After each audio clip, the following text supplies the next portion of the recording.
Futurise has been looking into this, especially in recent times, with a lot of chatter out there about micromobility, and it is something that I guess it is not just in Malaysia.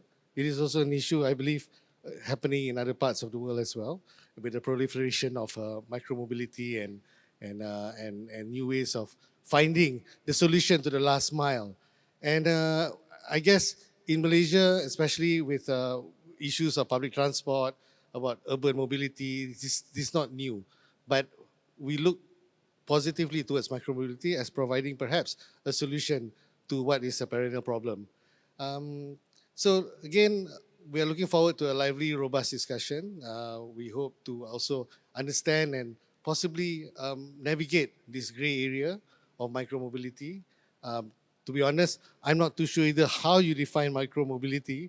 I understand there are several definitions, but maybe even that basic matter can be discussed here. I hope so, and maybe we can also understand what are the other parameters to this topic. Without further ado, I'll pass on to Mr. Karamjit, and thank you very much for attending. Thank you, sir. Okay, the key word is we want to have a frank discussion, okay? So we're keeping your questions actually for the last 30 minutes, but honestly, if you have something that is really itching at you and you say, I want to get the question off now, because sometimes you forget a question. And if there is a question you want to ask that is very urgent, just put up your hand, okay, and get my attention, and we'll let you ask your question right away to them, right? Otherwise, we'll keep the question till the end. So we're going to start now with a bunch of questions. So they've been given the questions already, and they're not on the here, but I'll be asking them the questions, and then at the end you'll get your questions, okay, to the panel. So the tougher the question, the better. And I may even then hire you for DNA if you ask a really solid question. Okay, then with that, sorry, I think you know who the panelists are, and I don't want to waste time reading through their biodata, and we're going to just get started. Look, so this is the primary motive of the ban, obviously is because about safety, right? Rider safety and pedestrian safety and other road user safety. So if that, and there's been a lot of articles about that also. So my question is that I want to ask them, and hopefully from a data point, can each of you share, right? How many incidents have happened since you started operating in Malaysia? And what has been the extent of the harm to road users also? So we'll start this way, and then I will come back down this, right? So Timothy, you can take this, and you get to share the mic with Humayun. Yep, Humayun. Sorry, I think no. Tati gets to use the mic on her own as the lady. Yes. Oh, open. Right underneath there. Underneath. Yeah. Okay. Sorry, but we're in the sharing business. We love to share. Oh, they love to share. There you go, man. Touche. Okay. Okay. Firstly, thank you very much to Futurise and Cyberview for organizing this on such a quick note. I think this is extremely important, especially given the recent ban from. Okay, you can look at the audience. Don't have to look at me. Yeah. Okay. But who's asking the question? Okay. And thank you again, Karamjit, for taking interest in this topic. Yeah. So I think just to answer your question, I think usually it's easy, or it's helpful to add some context, right, to a question. And before I start to answer your question, I think it's worth noting that from research, right, done by Miros, every year we have 1% of all owners of motorbikes meet into accidents. So that's about 140,000 accidents every year on motorbikes. And from that, 10% of those accidents result in death. So if you take the percentages, it comes up to about 0.1% of motorcycle trips have deaths. Now, you compare that against, I can't speak for all of us, but for us, Trike, for example, in the 3 years that we've operated, we've seen a less than 0.05%, right, of incidences with 0% deaths. So what does that say, right? And that's just to add some context. Yes, it is a sensitive topic now because of some other things that are happening outside of micromobility, right? With the recent news around the cycling in Johor, I think that all adds to the sensitivity of the issue. So while I appreciate that we're now focusing, on micromobility, and I think regulation is always good, especially when it comes down to safety, I strongly believe that a ban is not the right answer, right? I think now that we know this is an issue, let's start to put in place things that we can do to move in the right direction. So that's incredible. So the data point is less than 0. So half a 0 point is like 0.5%, right? Okay. Less than 0.05%. Oh, 0.05. That's, oh my goodness, man. Okay. Yeah, and we've Fantastic. given That's hundreds of pretty insane. thousands of trips. Yeah, exactly. Yeah. On your website, if you go to his website now, you can see the clock ticking, the meter clicking, right? It stops at like 100,000 rides, right? And what? How many 100,000 kilometers? So that's actually old. Oh, that's all, huh? That's Okay. Okay, So man. even more than Webmaster, update the website, please. Okay, go ahead. So, what is the latest one then? Since it's on the website, do you know what is the latest data on your website then? That you have? for the number of trips. Yeah. I can't give you Oh, the exact number of trips, but it's more than 100,000. More 100,000. Yep. Okay, great. Okay, sorry. All right, Humayun, would you like to take the question and share some data points with us from a data point of view? Thanks to Futurise for organizing this. So to answer Karamjit's question, we have not been in operations for as long as Strike and Beam. We properly launched at the end of last year, so we only have data for around 5 months. Out of that, 1 month was banned. So we have reported 5 accidents, which were reported by the customers, and another one which we investigated with damaged scooters, another 3. And none of them were serious. Out of those 5, 3 were drunk riders, which they admitted that we were drunk and it's our fault. They just wanted to let us know. So in 5 months of operations, we have just 5 accidents, and luckily none of them are serious. And for our users, I'm sure Trike and Beam also, they're doing the same. We have PA insurance for our riders.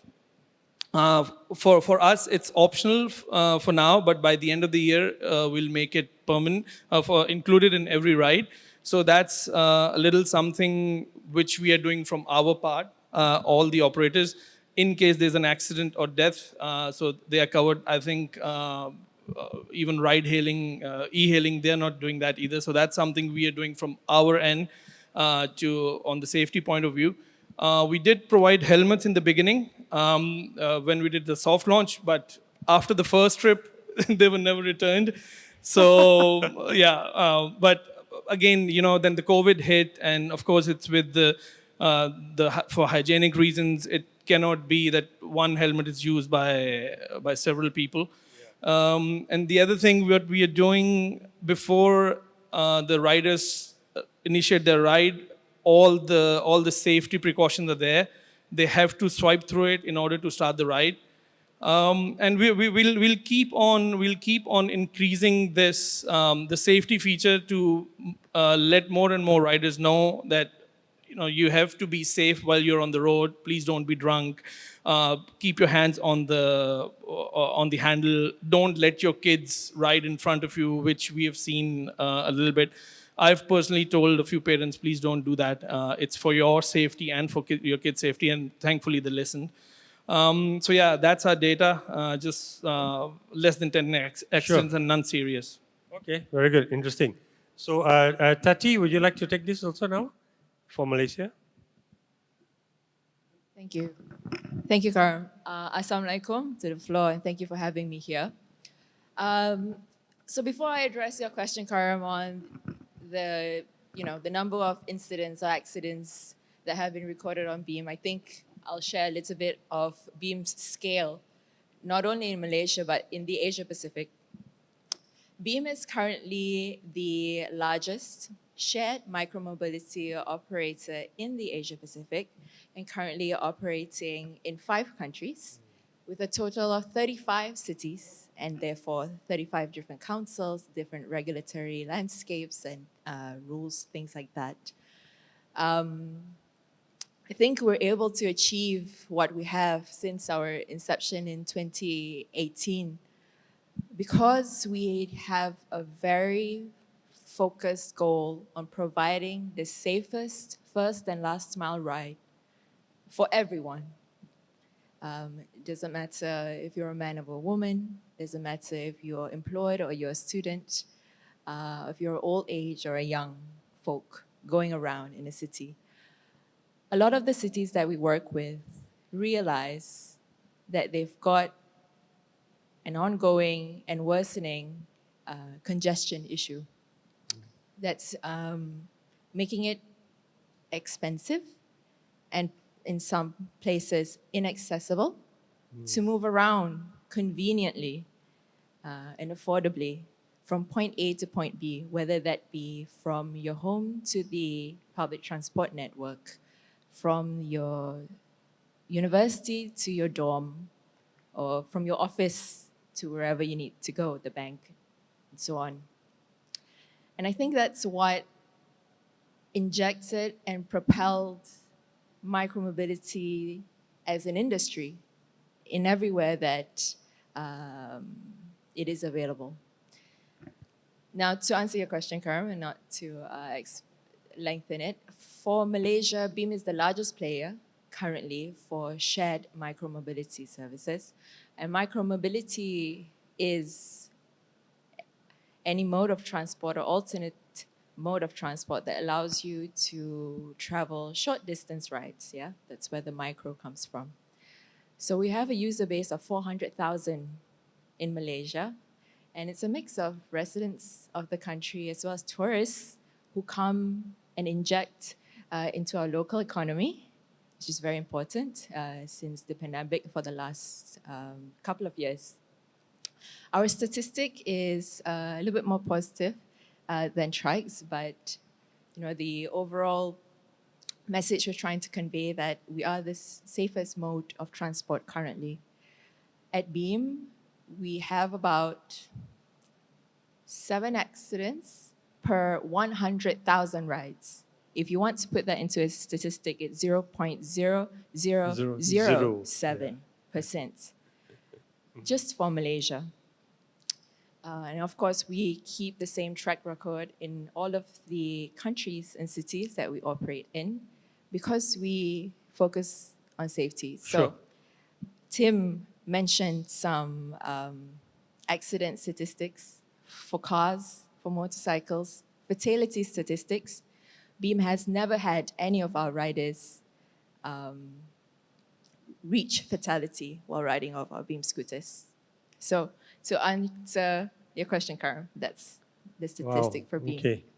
So I'm like, so where is it's so interesting that minuscule safety issues your users have faced, and yet the government has cited that safety is an issue. So clearly there's a lot of room for also, I think the three of you are right, as a collective right body to share this with them, right, and to re-emphasize, right, what the real numbers are. So that's a great avenue for moving forward already right there. Because honestly, so I didn't know what they're going to share. I wanted to just be spontaneous in assessing it, but that's why I use the word minuscule, which is a hard word for me to pronounce.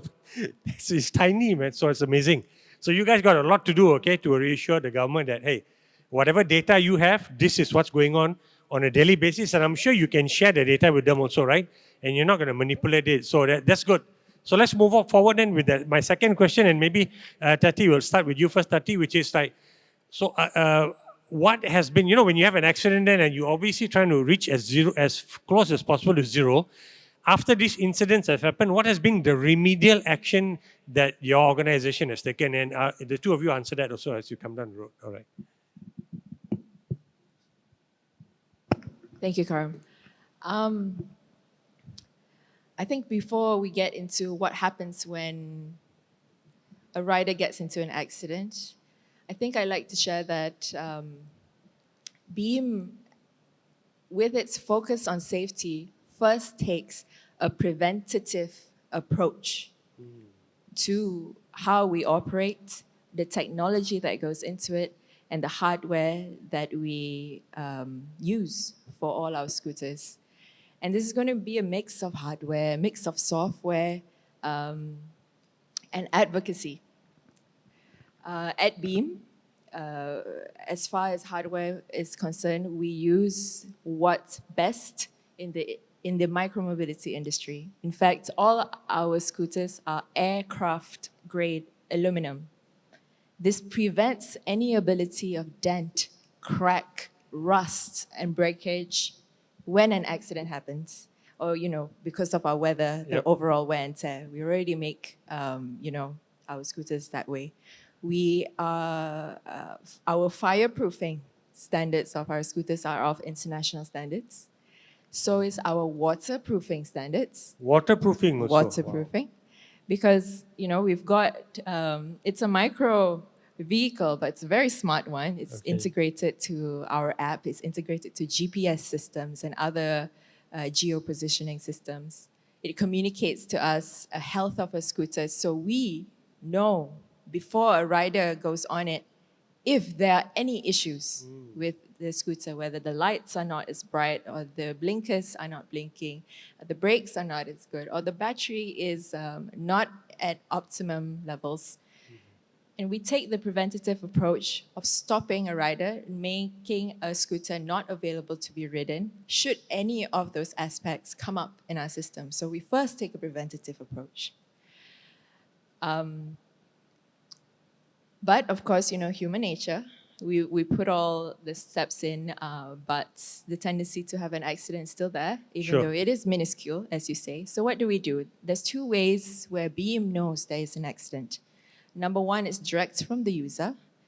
Of course, the user has a QR code that can be scanned on our scooter, the help desk line that is operated locally on our app, and immediately they can say, you know, I've gotten into an accident, what can I do? Our local customer support team reaches out immediately.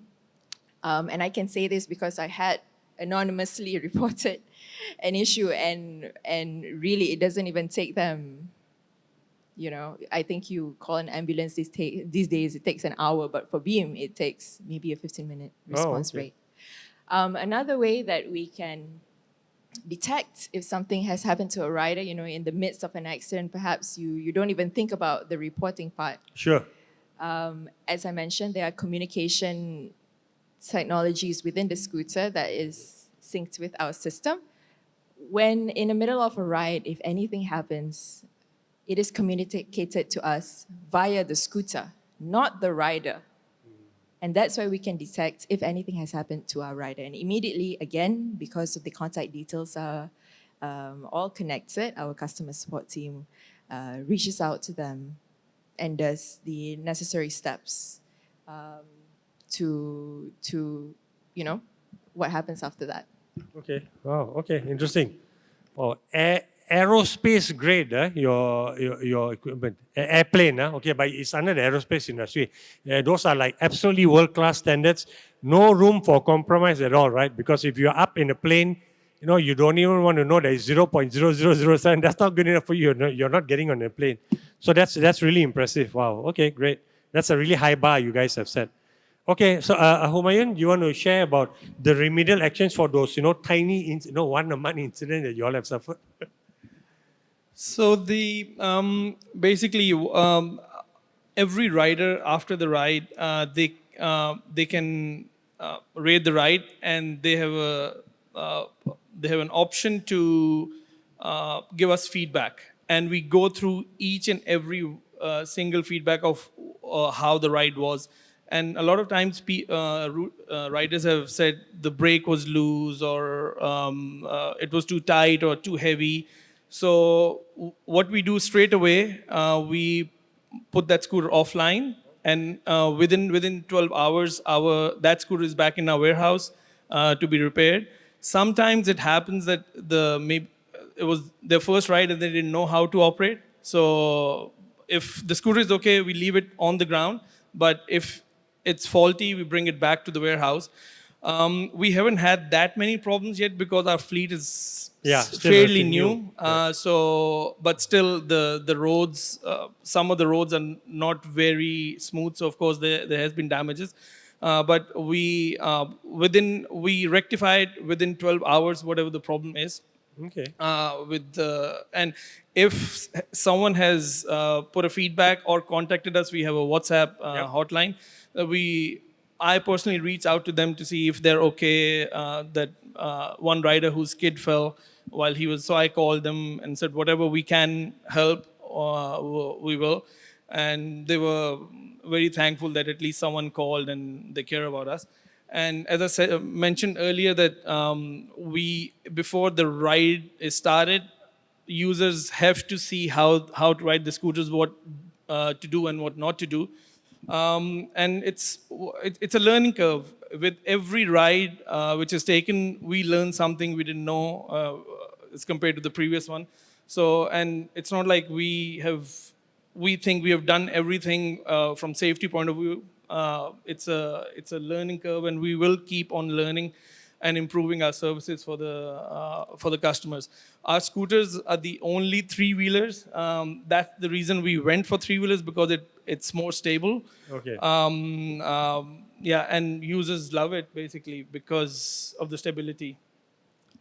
Okay, so interesting. In Malaysia, you're the only three-wheeler. Are you saying even like in the region, you're the only three-wheeler then? Yes, in the region we are the only three-wheelers. Only Yes. three-wheeler, so but not globally, right? I'm sure there's some cities or some countries where they've got three-wheelers also introduced. Yeah, correct? there are some cities as well, Okay. but most of them are in Europe and I Okay. think North America. Oh, But okay, in the region, we are the only ones. You know, they definitely look very stable and safe. But if I was a university kid from any of the universities here, I may not want to use your scooter because it looks too safe, right? You want something that gives you a bit of a thrill also, right? Young kids, right? You want that. So that may be the downside, I don't know.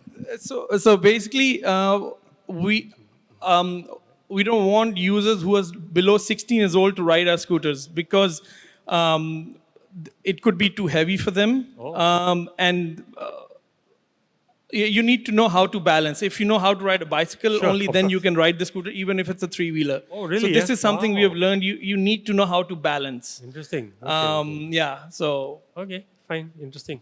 I wouldn't think balance would be an issue with something that's so stable, but since you say so, all right, that's fine. we've had issues where users were trying to ride it. Actually, one was a friend, Ah. and he was struggling for 10 minutes. And I was like, why can't you ride it? I mean, it's not rocket science. Correct, yeah. And he was like, yeah, I had the same issue with when I was trying to learn the bicycle. And I was like, did you learn it? He said, no. No. And so I was like, okay, so that I answered the understood. question. That's a that- precursor, lah. Okay, Yeah, fine. yeah.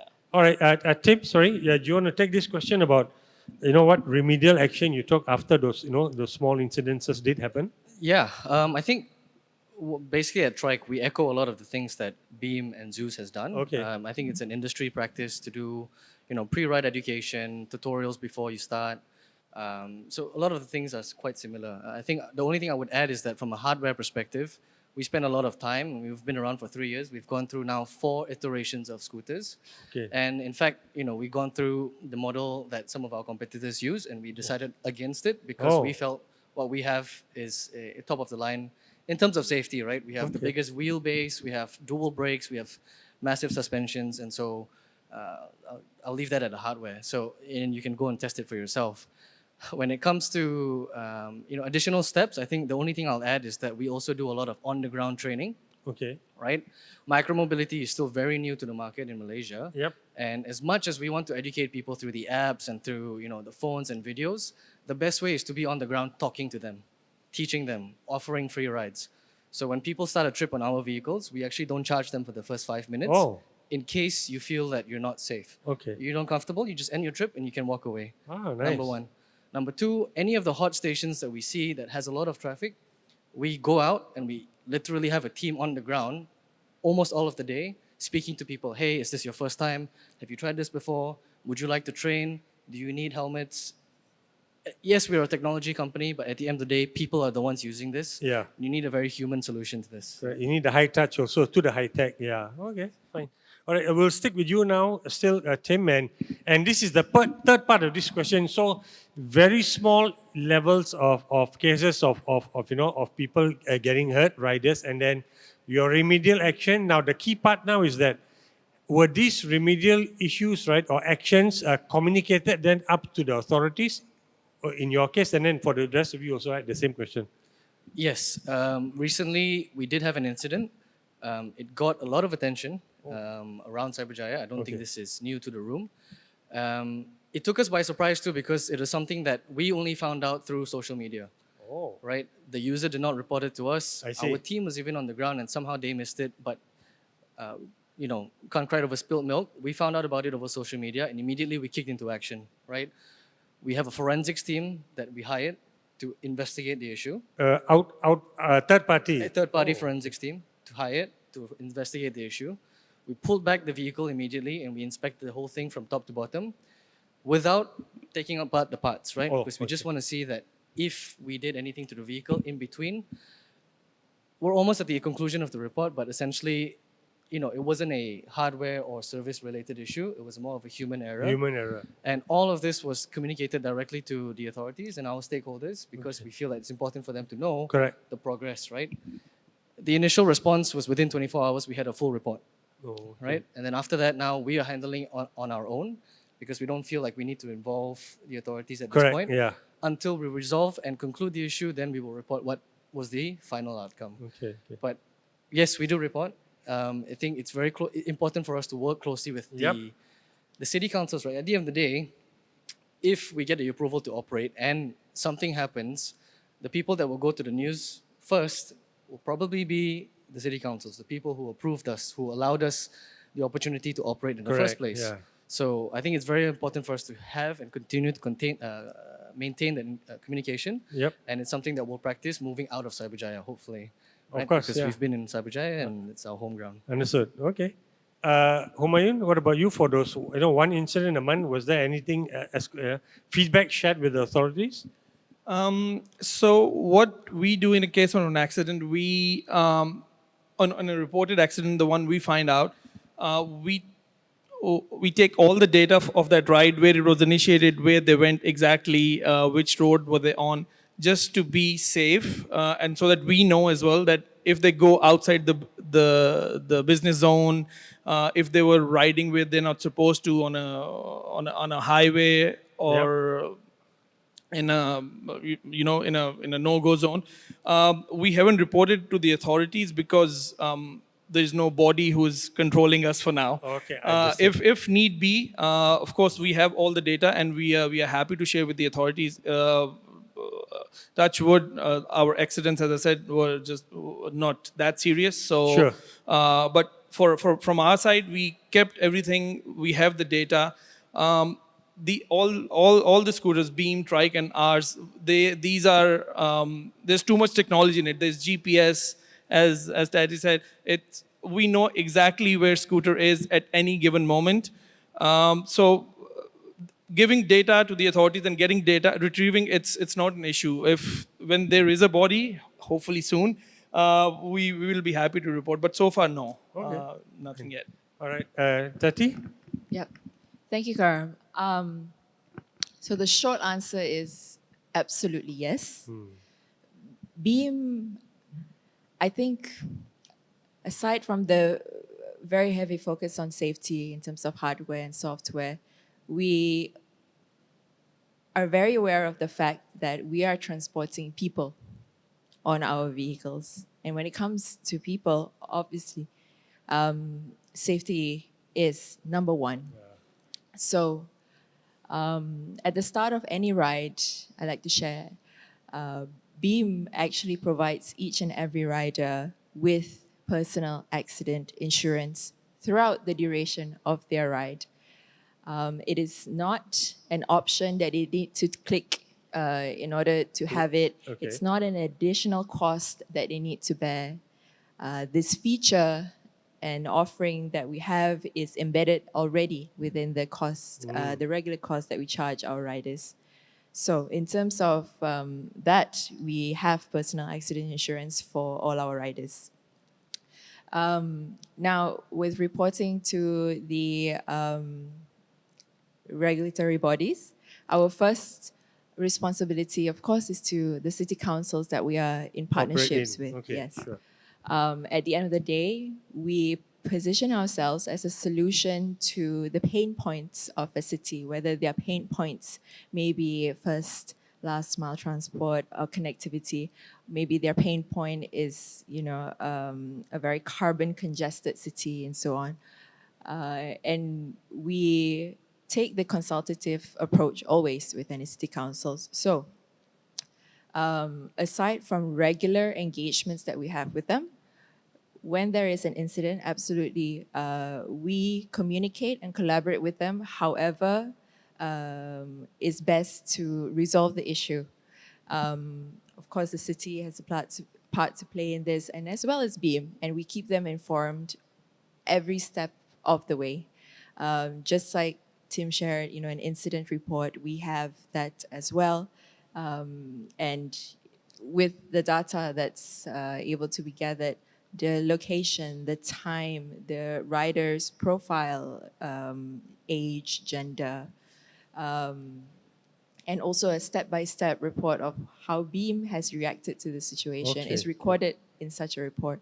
Okay. And we maintain this transparency with all the city councils we Okay. collaborate with. Yes. Sure. Okay. Interesting. So it just struck me. Have your customers made police reports? Have you had police reports made or no? Yes, absolutely. As Oh, part but by of the customer lah, right? Because they were okay. I see. They have correct. made lah. Okay. So the fault T is the rider, and of course, to adhere to the requirements of the insurance claim, a police report has to be made. And any other authority concerned also has to be informed. Okay. So it can be police, it can be the city council, and whatever authority is relevant to the Understood. situation. Okay, all right. So now I'm just going to stay with you first, and because this is a question just specific for Beam, because as she already indicated, they are the largest player in Southeast Asia, in Asia Pacific. And the advantage of that is, I suspect that what is happening here, the regulatory hurdle they're facing now, would have already happened in some other city where they've operated in. So can you share experience of that and how you managed to overcome, that hurdle, which is what you guys are facing now? Thank you, Karam.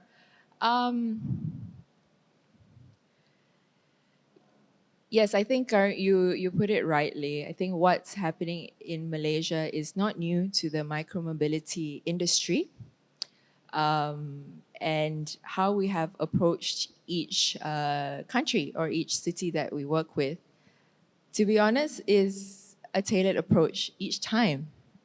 And the reason is that although, at national, federal level, there may be laws and regulations in place, when it comes to city level implementations, there are going to be different aspects in play. There's going to be different types of infrastructure available. There's going to be different issues that a city council has engaged Beam to solve, whether it's a carbon issue, whether it's a connectivity issue. And I think we remain in partnership with 35 cities at current, and we're growing because we take this approach. Every approach is a tailored approach. And we believe that the industry as well as the government can come together to have an agreeable consensus to how the way forward. In Malaysia, when the ban first happened, we know that it was stemming from an incident in Johor, from young riders who have their own vehicles. Own vehicles, okay. And could make such modifications to vehicles as how they choose. Now, shared micromobility vehicles take a different approach for cities when we come in as a solutions provider. Our hardware and tech allow as much control over a vehicle as possible. Beam, of course, uses what's the best class in the industry. I mentioned the hardware earlier, Yep. but our tech currently is the best in terms of geo-fencing, is what we call it, where we can control geographically where a scooter can go. So the Johor incident happened on a highway. I can tell you right now that the beam technology can be as accurate as not allowing the very specific roads not to be allowed to enter with a beam scooter. Wow. So wait a minute. It doesn't stop right away, lah, right? If it realizes it, then the brake slowly comes on and Yes, it comes to absolutely. stop, right? You're Not absolutely right. right. The driver will flip over, right? The rider. Correct. Okay. So that's in terms of our tech. Okay. So aside from geofencing, we do have, some riders who like to push the boundaries. Yeah, of course. And we have the capabilities to slow down a scooter to a halt and not allow the scooter to be activated again. Oh, wow. So strict. Unless, yes. This is also part of our safety focus. Okay. So we have our on-the-ground marshals, as we call them, who go out and retrieve the scooters back into the operating area. Now, in terms of speed as well, again, preventative measures from Beam. The current maximum speed for micromobility vehicles is 25 kilometers per hour. And we have the technology to put those speed limits to a scooter, meaning a scooter can't go beyond 25 kilometers per hour. Okay.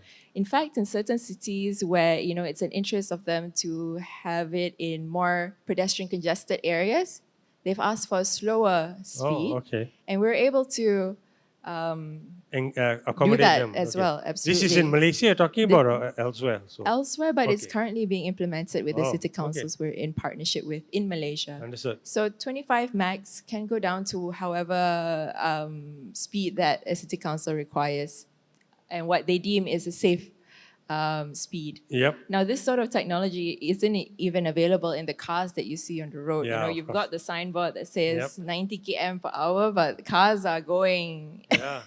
at speeds that are Everybody thinks they're Karamjit Singh, the rally driver, not the journalist. Huh?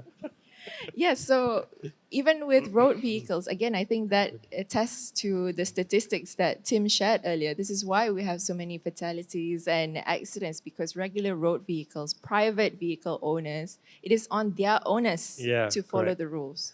Whereas if you or a city council engages a shared micromobility provider, we have the capabilities to put these limitations on a scooter to prevent a user from, number Sure. one, using it in areas that are very dangerous for Yep. them, like highways. And number two, going at speeds that are simply too fast and encourage even, worse behavior like group Yeah. racing and Correct. such as that. Yeah. Okay. And how do we overcome the regulatory space? We do it in a consultative manner. Being in Malaysia, being the largest player, not only Southeast Asia but Asia Pacific, we have a lot of experience to share with regulators, policymakers, and we do that ongoingly in Malaysia, and hopefully we'll come out of it with a positive Yeah. step Exactly. for both government and the people. And My- the players. Yeah. Okay. Yes. Cool. Humayun, do you want to just let me now go to a question of, because she already spoke, Tati, about like engaging also, right? Clearly, engagement is the only way, the best way to go forward. How do the three of you hope to get the government to change its stance on the ban? Talk to us, basically. So they're not talking to you yet, huh? Okay. But I think also somebody said that the government wants to meet the players as a collective group, not an individual basis, right? So and I can see their point of view. So, but because the three of you are here, please tell us that you've already been meeting before this, right? And you're saying, hey guys, we got to put together an association or do something, right, to go and see them. And we're trying to get appointments with them, right? To be honest, we've been talking a lot. This is the first time I met. First time Tim? physically, Yeah. okay. But I've met Dave from Beam quite a few times. Okay. Yeah. Unfortunately, he couldn't be here today, Ah. and we always share our views. Okay. But I think it's about time we get together and make some sort of micromobility operator association to be, and then. As I said earlier, we have the data the ministries need. All we have to do is just sit in a room and Yeah. provide that and help them explain things, how it's working next door, or how it's working in Europe. It's not rocket science. Yep, If yep. they have implemented it, we can surely implement it. The infrastructure allows it. Cyberjaya is one of the good examples, Yep. even KL. As I said, just talk to us. We are here, and whatever they need from us, we are Ready too. Okay. Exactly. Fine. Tim, you want to just talk about this now, just quickly, because it feels like you haven't done it, and from me, it feels like something that you should have done already right away, or there should be a table there with a signing ceremony and you immediately form an association, right? And it's happening here and today after this. Yeah, I think that's a great idea. I think the ban came quite recently, so we're still trying to scramble to figure out what to do individually, and then of course now we're talking together. So across the industry, and I think this is a good first step, right? Having all three of us under the same Yep, roof yeah. and answering these types of questions. So hopefully, coming out of this, something as you suggested can come to fruition. And I think also, help from Cyberview and Futurise to organize these kinds of things Yep. and bring us together in as an industry and not as individual players. Like you said, I think that makes a lot of sense. Yeah. And I mean, I think, now is the best time for us to step forward, Correct. share the data, share the experience that we've already been gaining, because we've been here, we've been around. Yeah, It's not like we exactly. were hiding under a rock. Yeah, yeah. It's just that nobody came to speak to us, and now, Yeah. now that they focused on the topic, Yeah. let's start the Get conversation. started, right? So let us give you a deadline, right? Hopefully by the 15th of this month, the three of you have come together and already forming a pro-time industry association, right? And sending out a press release say we're ready to engage with it, and DNA will definitely carry a press release, okay? On the 16th of June. So you got a very short time to do, but right now there's only three of you all, right? So you can get it done fast, all right? Just as fast as Futurise put together this panel session. So let's you meet that deadline, okay? All right, so now let's move on to actually, in a way, in a positive way, this is not a total ban, because when I first read the news, and maybe some of you, when you first read the news also, you may have thought it was a total ban, but it's not, right? Because they are talking about, right, it's a ban where you cannot be used on roads where there are other vehicle forms also. And also they said that, hey, if there are local councils which are able to work with you, right, to provide the right environment, the right facilities for you to operate, then you guys can operate. So that gives you a lot of leeway to work with respective local councils. So tell me that with that in the background, and I've actually put you guys like in the spot, because the home ground of Cyberjaya and Cyberview, the local authority is Sepang, right? So and that's the low-hanging fruit, I guess. So have you, what has been going on with you in terms of working with the Sepang Council, right? In creating the support needed for micromobility, right, to be reintroduced here as probably the first step? Because I'm assuming that this ground zero and this is the low-hanging fruit. So Tati, can you take that question first? Sure. I think if we want to zoom in on Sepang, absolutely Beam has been engaging with them throughout the process. Okay. And this engagement did not stop with the ban. Just as you mentioned, it's not a total ban. And different announcements have been coming out from the Ministry of Transport and its regulatory agencies.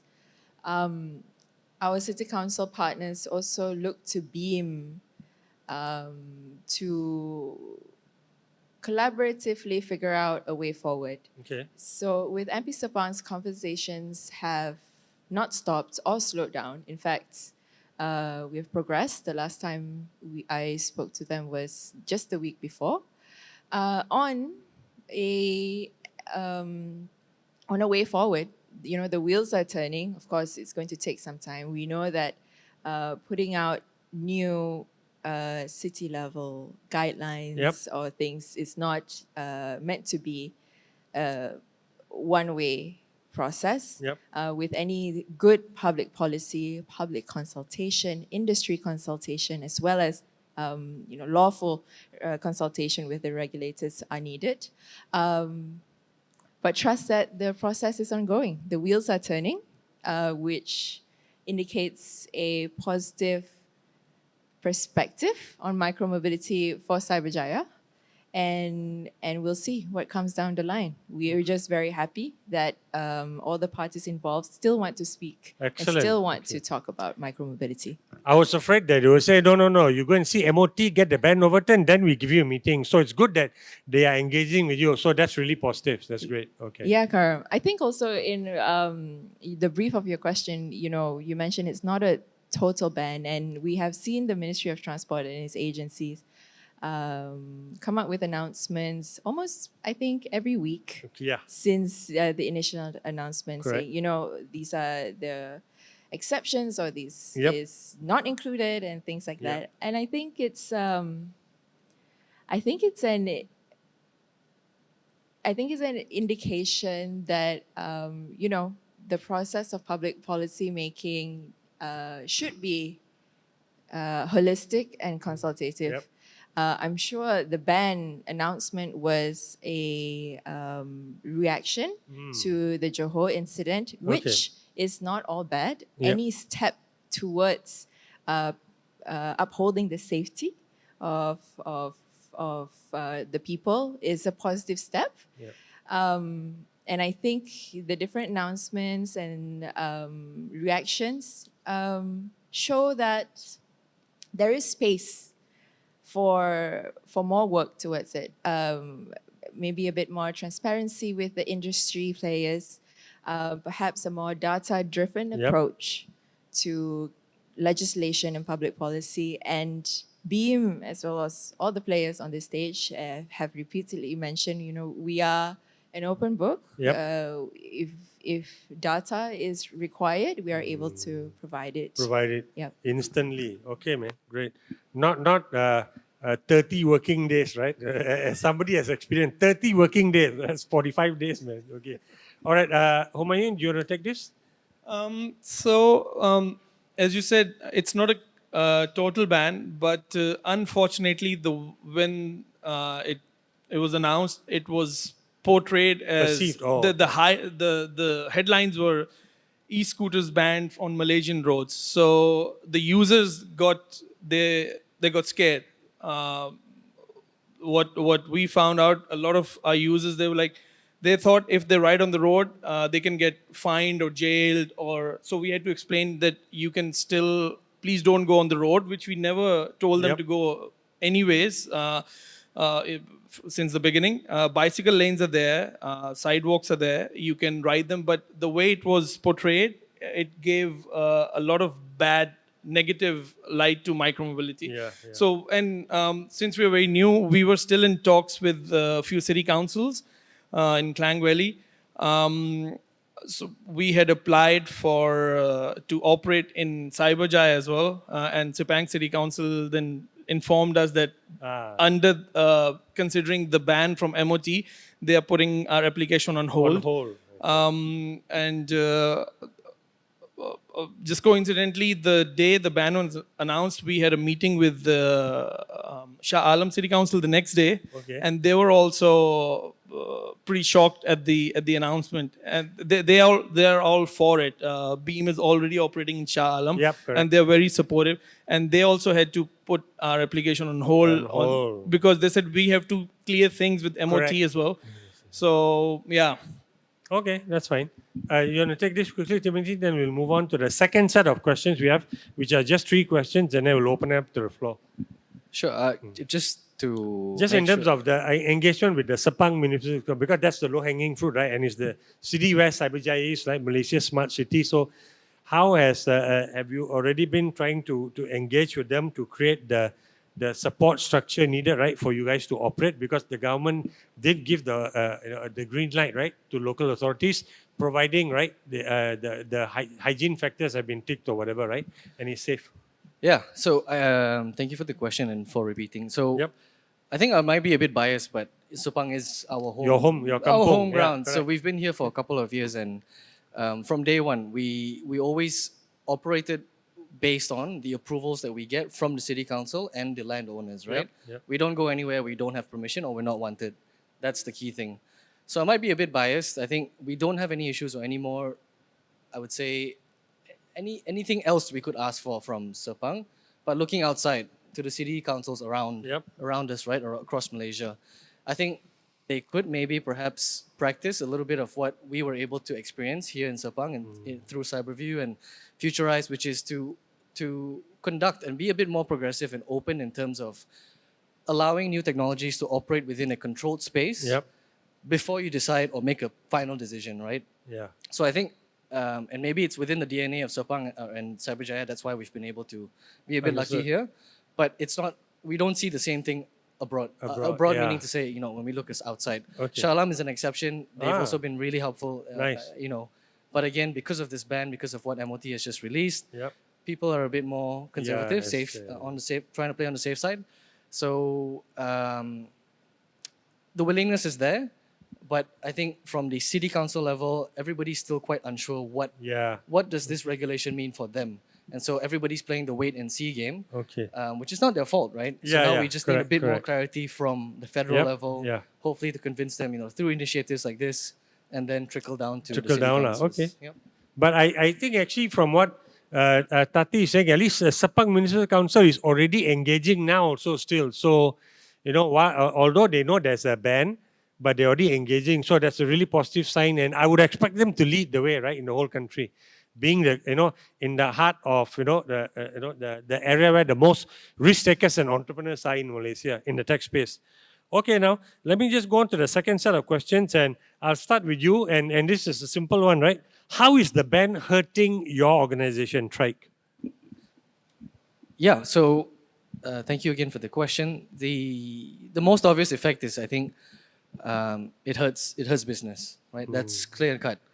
But I think the other thing where it gives us this level of anxiety that prevents us from wanting to grow. I don't disagree. I think Beam is the largest player in the Of course, country. yeah. We want to be the largest player in the country. It's not Excellent, that we man. don't want to. Competition, man. Yeah, I mean, it's right there. We can go for it. But it comes down to the city councils. Because again, we operate based on approvals that Correct. we receive. So yes, we can scale up to 1,000, 2,000, 3,000 fleet size. But if we don't have the necessary approvals and the right of way, Yep. it's a short-term gain, which we don't believe in. So twofold, right? Number one, it hurts business. Number two, it hurts our potential and our willingness to grow. So- Okay. Homayun, what about for you? For your company, Ugia, right? Am I pronouncing right? Ugia Mobility. Yes. What does Ugia mean, just for the benefit of everyone? So it's a slang in Urdu language. It's something. It just means something which goes fast. Because when we were trying to come up with the name, all the Scoot and Scootu and everything was Correct. .com was gone. So it all depends on what domain name is available. Okay. So yeah. How is it hurting us? How much time we got? No, I'm just kidding. Since we 120 seconds. in a lot of ways. First thing, as I mentioned earlier, it's we are not getting the approvals based on the decision of MOT. So we have to wait. That is, of course, as Tim said, it's hurting the business. Means no revenue coming in, and the investors are not happy. And we even had talks of them pulling out of the market, which of course no one wants to happen. Yeah. So that's one thing, and the other thing, I don't know if Beam and Trike are facing that. Based on the same decision of MOT, we cannot bring more scooters in from China. We are not getting the approvals from MITI. They're also going back to the same ban, saying that because MOT has banned it, so we will not. We have to consult with MOT. But if you have any approvals from the city councils, then we can let you in. So it's like chicken and egg situation. So we are just going round and round in circles. And when we were informed about this by MITI, our new batch was already in production, and we had paid for it. We can't hold it. So it's so that's something we are talking to MITI very frequently to please. We even gave an undertaking to MITI saying that we will not deploy these scooters. We will leave them in the warehouse, but please don't. Please give us the approval to bring them in. Otherwise, the damage and storage costs can be phenomenal, which we want to avoid. So these are some of the issues we are facing. Okay. Understood. So bad timing. You have a consignment of bikes sitting at Port Klang or Westport or wherever, right? And you cannot get it released because MITI is not giving you the license because they say, hey, there's this ban thing. Sort that out first. Okay, I understand. Yes. Tati, what about you? How is the ban hurting Beam? Thanks, Karam. I think, the sentiment is shared amongst the industry players. So, my answer is not going to be very different from what Yep. Tim and Humayun shared. But I think I can take this opportunity to turn the question to who else does the ban hurt? Yep, true. Of course, as you know, us running the business, we understand internally how it affects us, but there's a larger impact at play here. At the end of the day, the people who use micromobility use them to fill a gap in their daily lives, something that happens to them every day. In Malaysia, Beam knows the majority of our riders use it as a connectivity solution. Okay. You know, traffic, it's not KL traffic or even traffic in the whole Klang Valley is not something that a person wants to endure. And I think now we are in the stage where most companies are asking their workers to return to the office, which has made the Yep. traffic situation much less desirable. Of And course. with that comes a much less desirable environmental impact to an area. So, you know, if we look at the news, of course, we're talking about bans and bans and bans. But if we look at social media, whether it be reactions of people on Twitter, Facebook, and the like, they are voicing out that their daily lives are now disrupted once again because Okay. this solution that was the missing piece of the connectivity puzzle here in Malaysia has now been taken away from them. So, you know, that's already a big impact. Yep.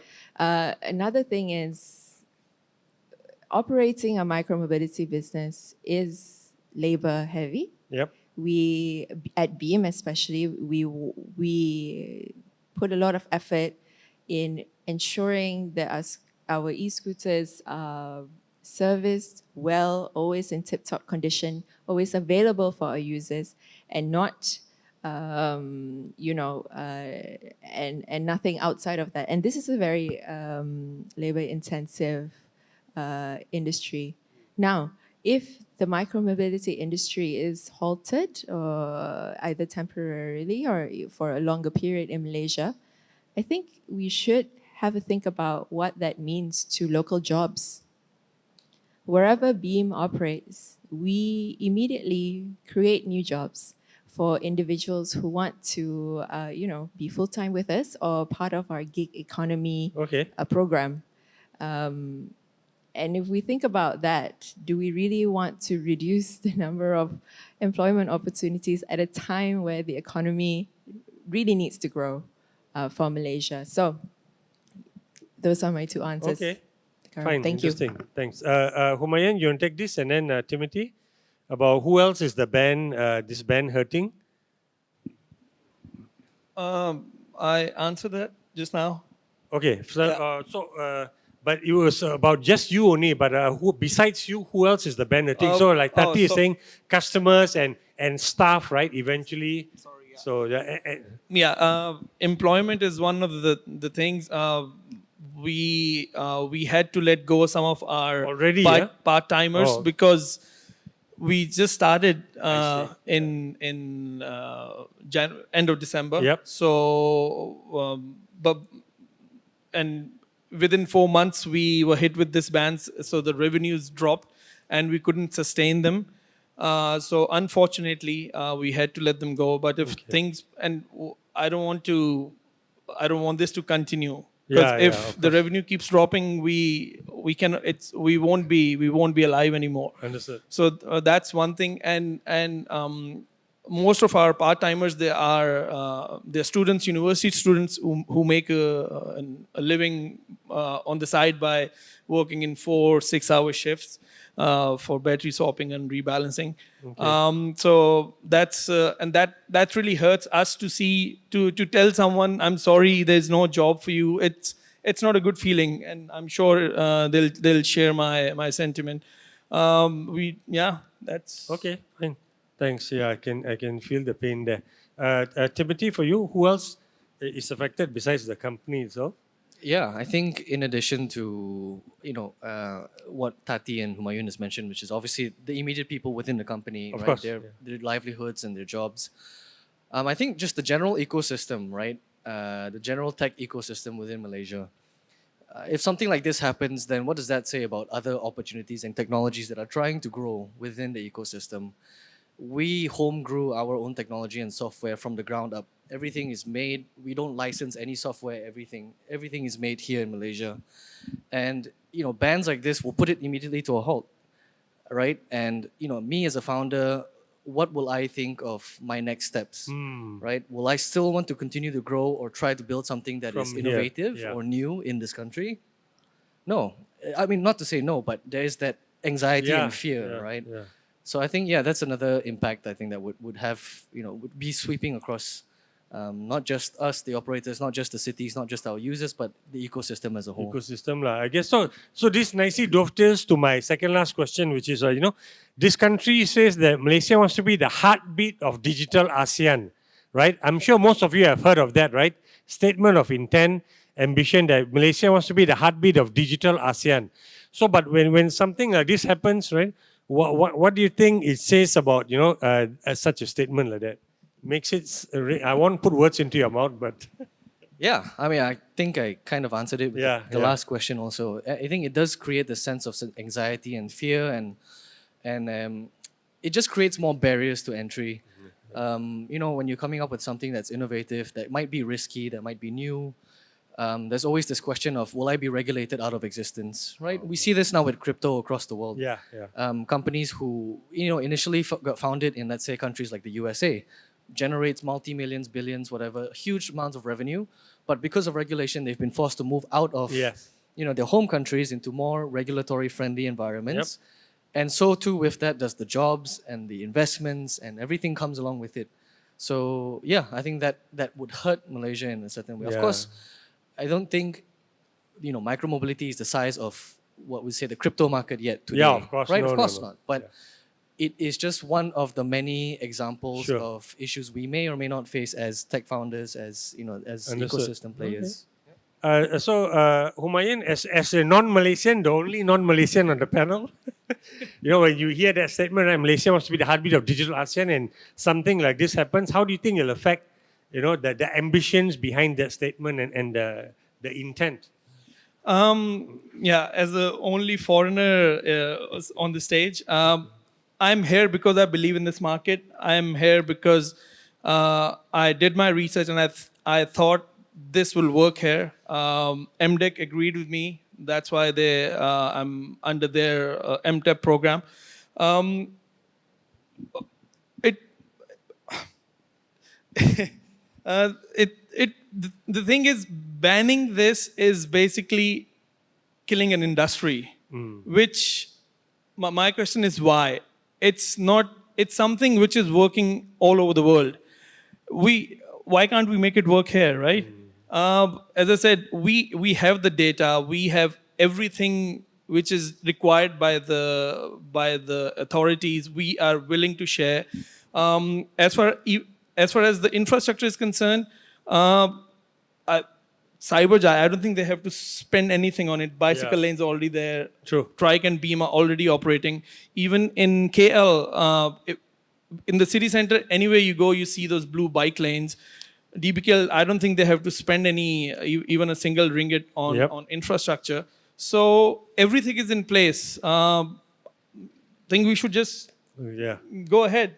Just get it going, right? Okay. When Tati, you can answer this question, but after this, I'm going to open it up to the audience. If any of you have a questions, right, please, I think there will be a mic for the floor that's available, and you can answer you can get your question shared across.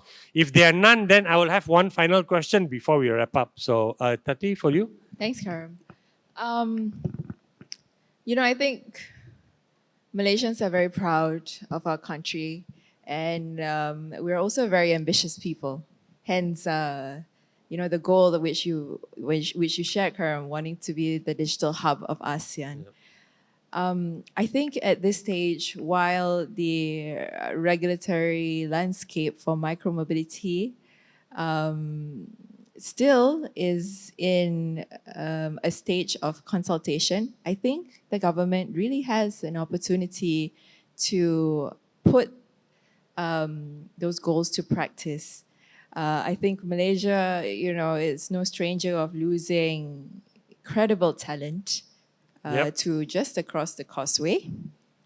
And I don't think we want to lose that battle for the micromobility industry either. So I think I would encourage really the Malaysian government to be open to innovation, technology innovation, tech-enabled economies, tech-enabled green economies, Green. which are what micromobility Yep. industry is providing. And just be open to working together with industry players, whether local or Oh. from foreign waters, to make our nations and our cities better. That's all from me, Kar. Okay, cool, great. Thanks a lot. I mean, nicely sums it up. Do we have any questions from the audience then, from the floor? If anyone has something to ask. Okay, there are two. Okay, the hand here went up first, so maybe.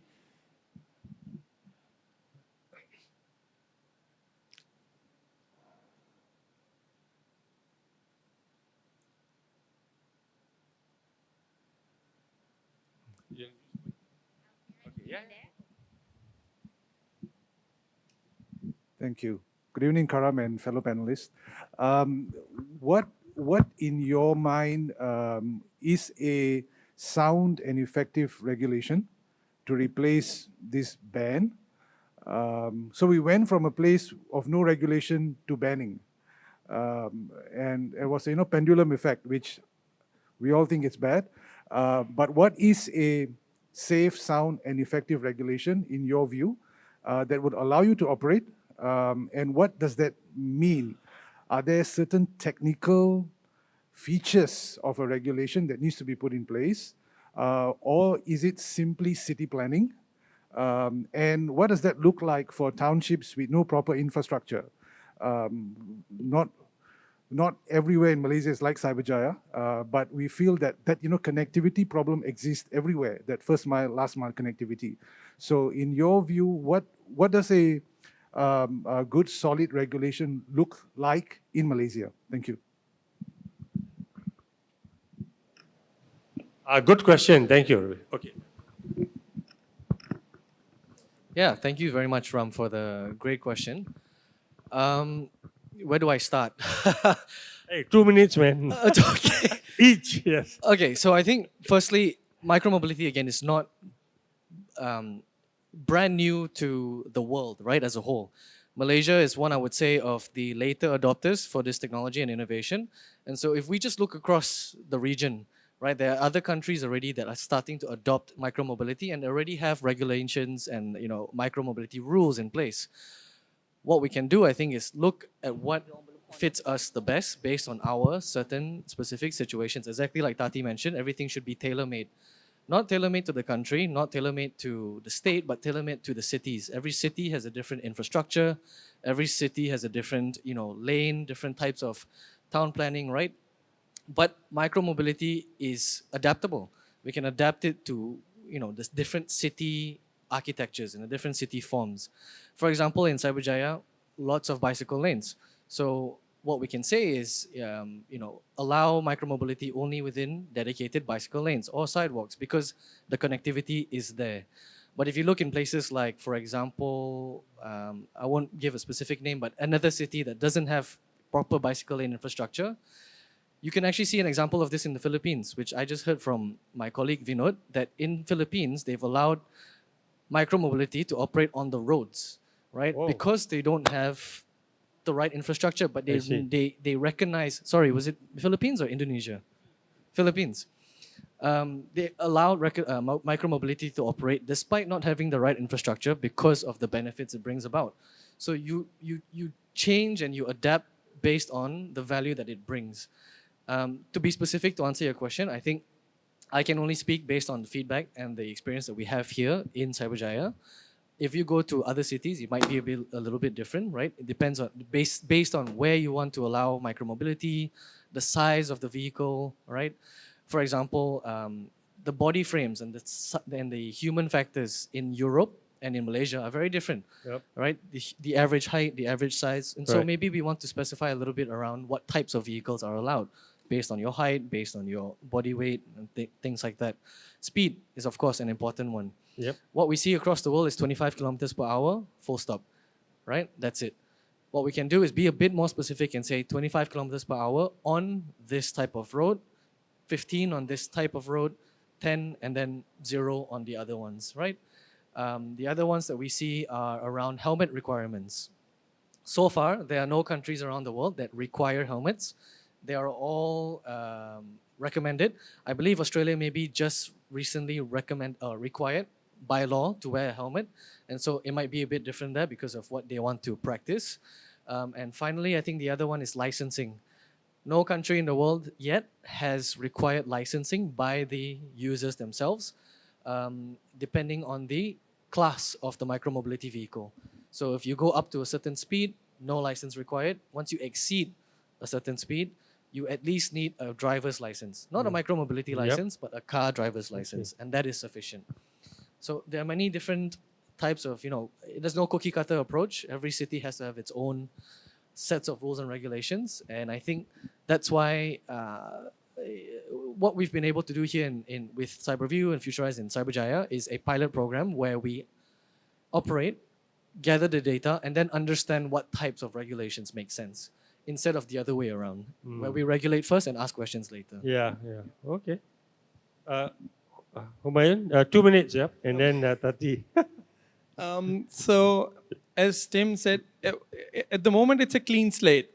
There's nothing written down. So that's why I've said several times, we all can sit together and come up with something which works in the interest of the city, the ministries, and us. Infrastructure, as I said, it's already in place.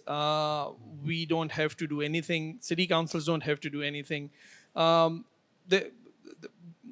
In some cities, they have a bidding system where, or they limit the number of e-scooters each operator can place. Yeah, that's something which can be implemented here.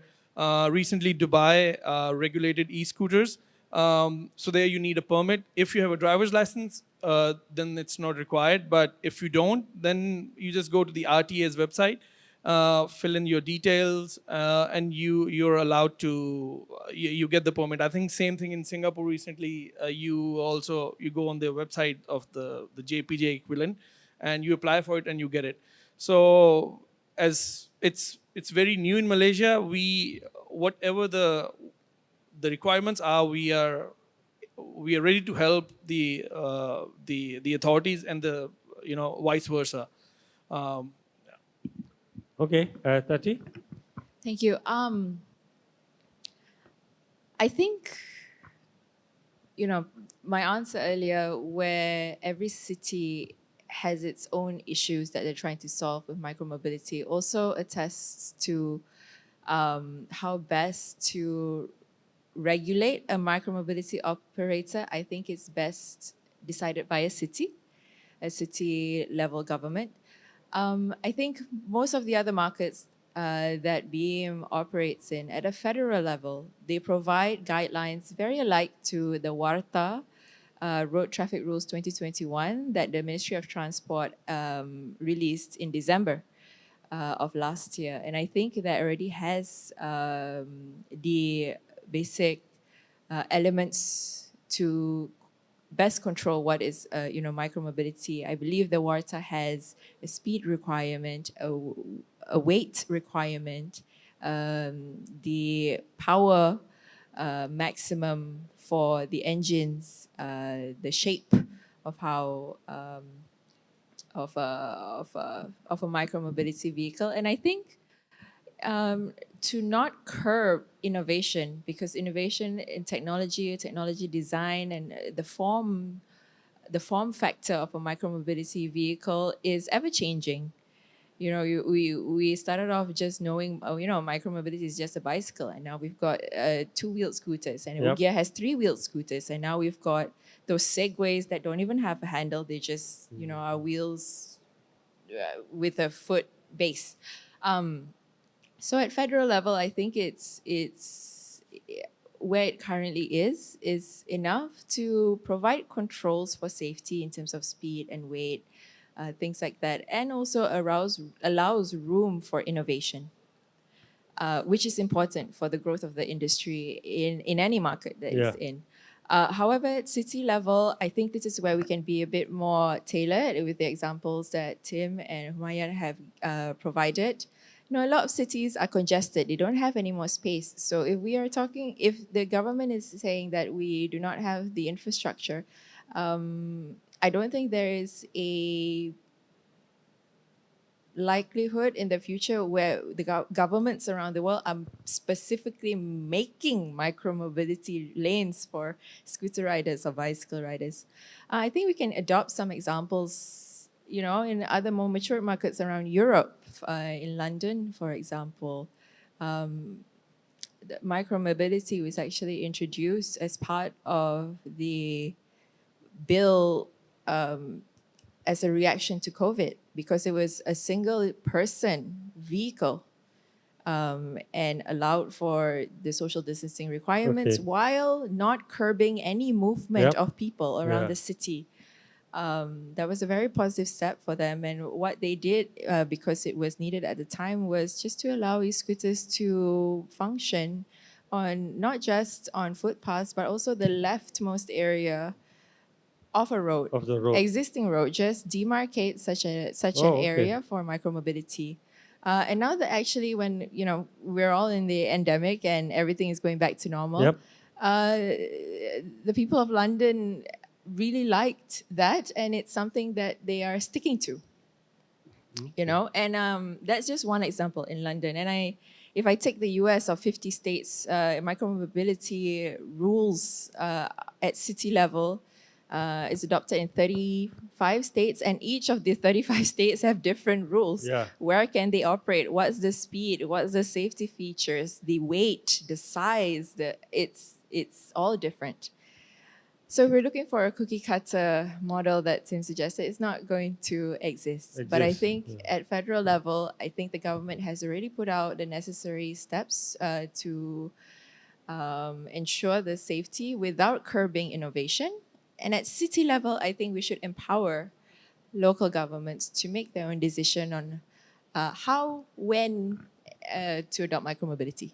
Sorry, Karim, that was more than Yep. 2 minutes. Yeah, but that was like the last question and answer I wanted to get from you. So we've got one question. Oh, we've got two, but I will take the gentleman at the back there because he put up his hand earlier. And I'm going to only allow one of you to answer this, so depending on what the question is. So we'll see who wants to answer it best. Okay, go ahead, young man. Hello, thank you. So first of all, thank you for sharing us the safety technology on the micromobility vehicles with us. So my question is, how do we educate the micromobility users? Because micromobility users not only e-scooters users, also bicycles and all the other type of vehicle. So how do we educate them on how to behave on, for example, junction with traffic lights or without traffic lights or at a roundabout and all that?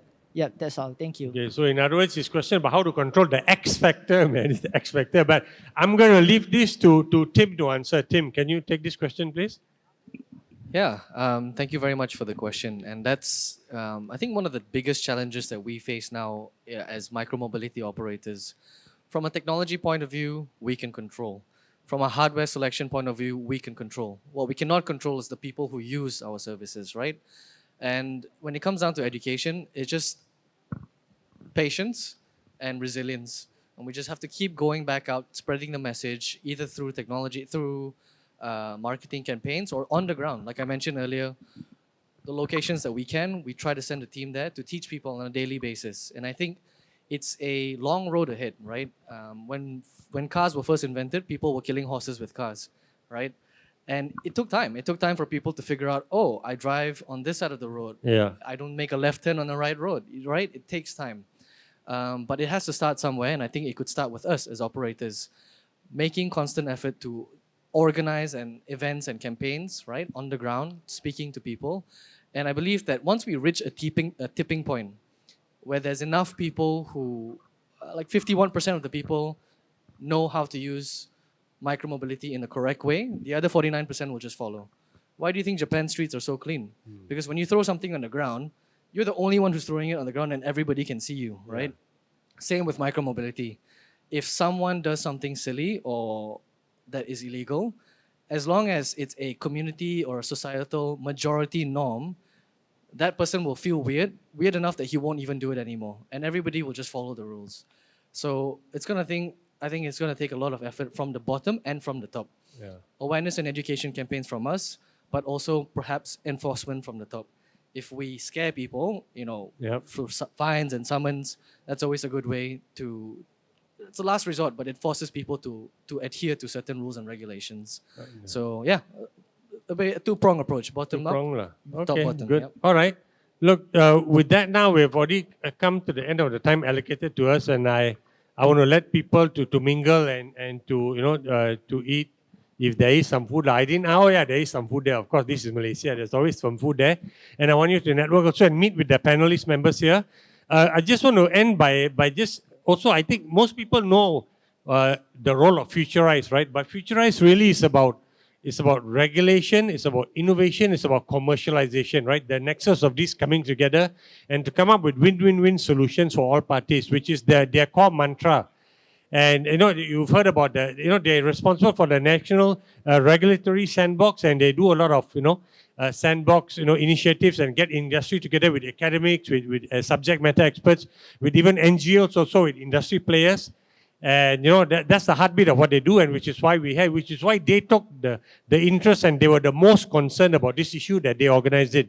A big thank you to all of them and to the CEO Rosihan, who was here earlier to give his opening. Oh, okay, Rosihan is still here also. So a big thank you to Futurise and the team for bringing us all together. And with that, we'll end our session. And please, all of you network and learn from each other. Okay, thank you very much, everyone. Thank you. And sorry I couldn't take your question, but you can ask them individually, okay? Thank you.